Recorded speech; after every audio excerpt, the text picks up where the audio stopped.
Oh gosh, this really feels like it's like Cloverfield or something. Like I'm recording my last message. But anyway, my name is Issy Vine, and I worked for the Met for 5 years between 2020 to just before 2025. And I resigned due to just complete and utter negligence from the Met to the people, to the public, to me, to the employees. Just, yeah. If you don't know my story, if you go onto my social media, there's different articles and you can read a bit more about it. I don't want to like keep hammering that story because I feel like this is bigger. There's so much more to it. There's a much more deeper significance. And I'm sure like no one cares, or maybe like no one will watch it, but if one person watches it because they've gone through the same, then I'd be super happy. Because when I was going through it, like no one else I knew was, so I was just like talking to my friends, but like I don't know if you want like anyone else can understand like the emotional sort of roller coaster unless you're going through it. So if one person watches this that's going through it, then that makes me happy. But yeah, so I thought I'd do this kind of little vlog about my journey and like day to day what I'm doing and my struggles and like positives and all of that comes with it. I have an employment tribunal which is not scheduled till 2027 January, the final hearing. There's a preliminary hearing in February 26th, but until then it's kind of just sort of on pause. It's like in the background because it's such a long waiting time.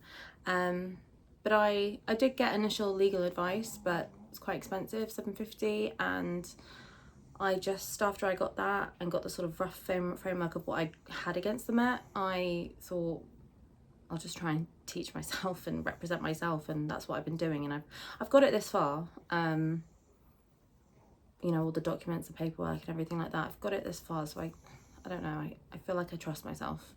And I have a lot of evidence, and I feel like you can't say no to pure evidence right in front of your face. So that's kind of like on pause.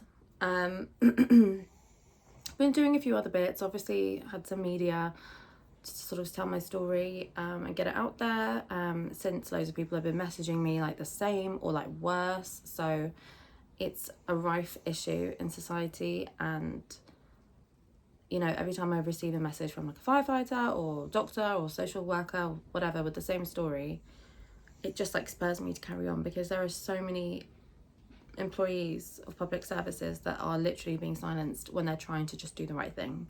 And like I'm not living in a world like that. Like it's just not acceptable. So yeah, did a few bits of media, started my organisation Speak Up Now UK. Very early days.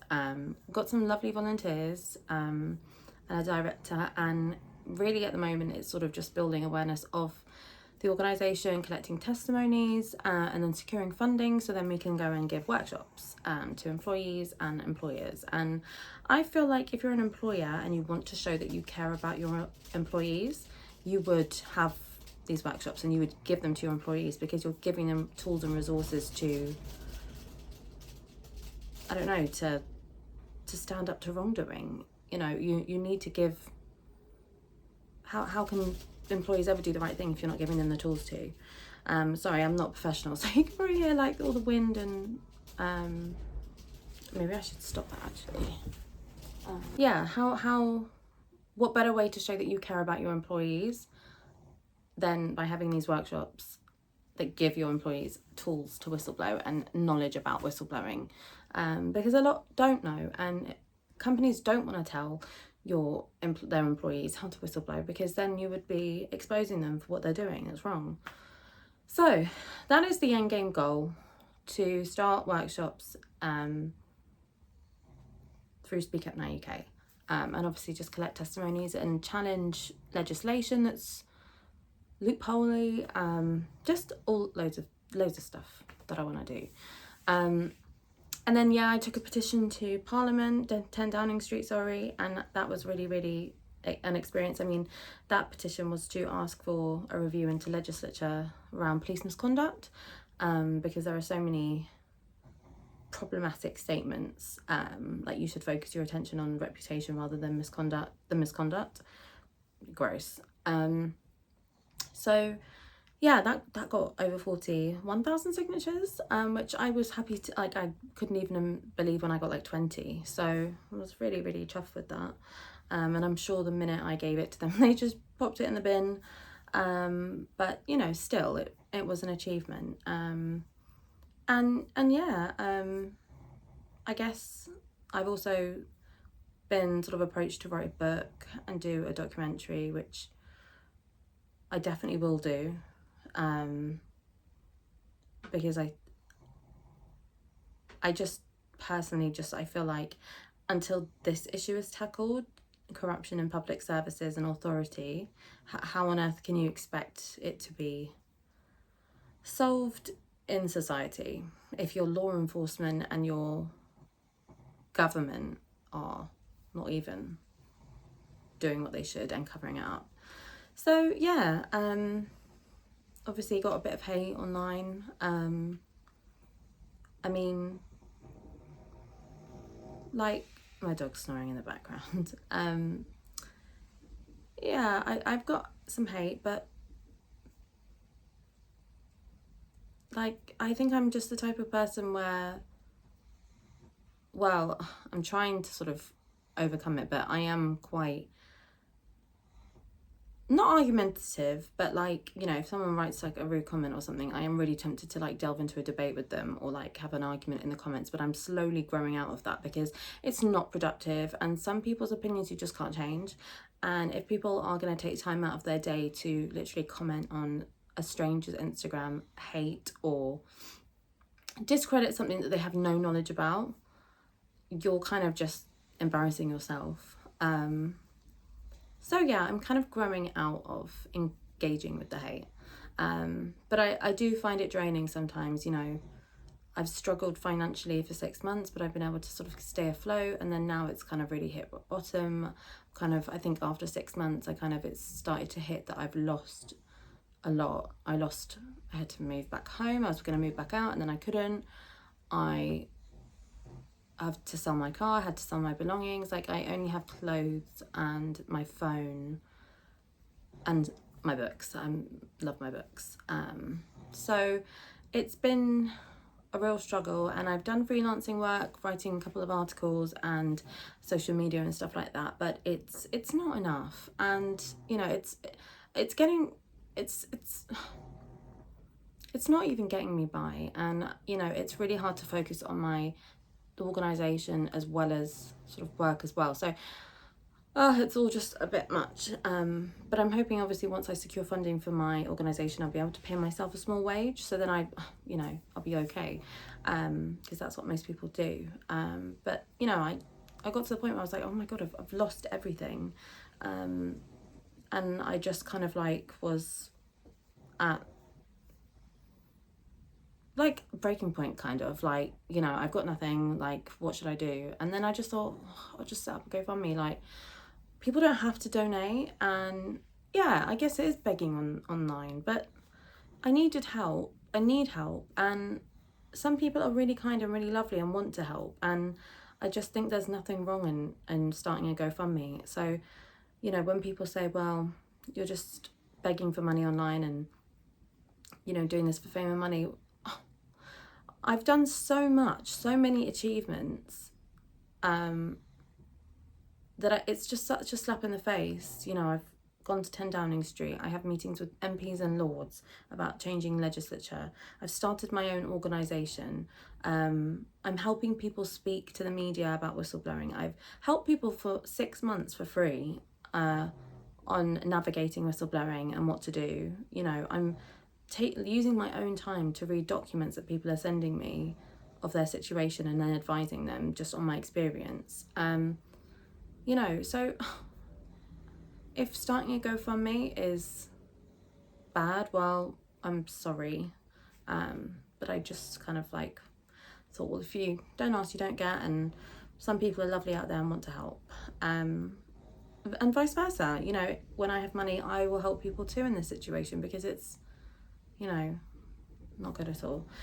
And then when I put up the GoFundMe, and a video just explaining, like, you know, just kind of like lost my dignity a little bit by doing it, you know, people were saying, well, why don't you start making money through like your speaking and your experience, and monetize your experience and do a course?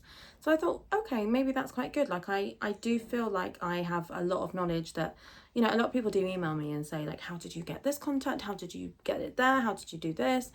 They like don't know, and I was able to figure it out when I was going through it. So I thought, right, okay, I'll make a little booklet or a little like PDF where they can buy a really cheap version, like 25 quid for like the core sort of points, and then more. And then there's like a bigger package where like you get all of that one-on-one with me, where I can talk to you about your experience and what's going on, like email templates to send to MPs, and any type of, you know, ACAS, etc. And then also I have a really significant trusted journalist who I would trust with anything, and has been so supportive of me since day one, and has actually got my story out there. You know, that in that package, it's, you know, access to him as well, and his guidance, and to see if there's a story there to get into the media if that's what you want. You know, and a lot of people always ask me, how did you make these contacts? You know, I spent ages and ages and ages trying to find these people. I didn't just land, you know, it was a lot of hard work for about 4 months of me trying to get my story out there and build up like some sort of case file, and you know. So then I make a course, and then it's like, now you're exploiting people who are in desperate situations. Well, my mindset is, you know, I would have much rather have paid 25 quid, 50 quid, even 250 for the big package, rather than 750 for initial legal advice by someone who doesn't always have your best interests at heart. And I'd rather have actually heard it from someone who's experienced it. And it's, you know, guidance on all aspects. It's not just legal advice or anything. Not that I can legally advise anyone because I'm not legally trained, but my experience of an employment tribunal, etc., I'd have rather have heard it from someone who was going through it, and someone whose story did get in the media and has had television coverage. So, you know, I don't know, I just thought maybe that would help people. And, you know, I've been doing it for free for 6 months, and I thought, well, it's not really exploiting people, because a lot of people who do want to whistleblow are still in employment, so 25 quid is nothing. But, you know, you can't really you can't really win. And I don't want to exploit people. I want to help people. And Speak Up Now UK literally helps people for free. And I just thought, well, you know, what's a way that I can maybe generate a bit of income for me so that I can carry on helping people through Speak Up Now UK whilst it's waiting for funding. But, you know, you get hate for whatever you do. And also, I just don't know why people give me hate for writing a course. Like, for example, I was watching Jordan Stevens on Loose Women the other day, and he has written all his tips, etc., and his experiences in a book and sells that. It's literally the exact same thing. But yeah, you just can't please them all. But I have had some lovely people, lovely supporters, and I always get lovely messages telling me they've experienced the same. And so there's not one moment that I regret doing all of this. I've lost a lot, but I don't regret it. And not to make anyone in my position feel bad if they haven't spoken out, but I just personally couldn't live with myself if I didn't tell people, because everyone is affected in some way. So yeah, I'm navigating this weird and chaotic, you know, it's very up and down. Like some weeks I'm super busy with loads of different things, meetings, TV, whatever, and then some weeks I'm like nothing, and then I'm like, oh my god, like what is going on? You know, so yeah. And I think it's important to say that, you know, I've been on a controversial podcast, well, a controversial host, for some people.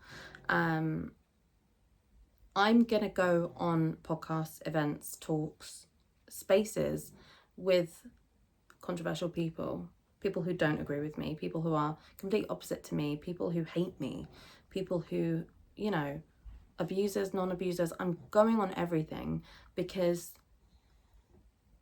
I don't want to be in an echo chamber. I want to make radical change, and I feel like I can't do that if I just stay in comfy places. I want violence against women and girls and male violence against women and girls to be a hot topic, and I feel like it needs to have way more conversation in male dominated spaces. And if that means that I'm going to go into male dominated spaces who dismiss violence against women and girls, I'm going to do that, because I want to try and change the narrative, and I want to try and question people as to why they don't think it's really serious or we should be speaking about it. If I go on an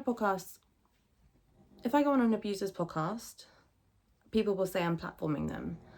I don't see it like that. I see that I'm using an abuser's platform to my advantage and my cause and my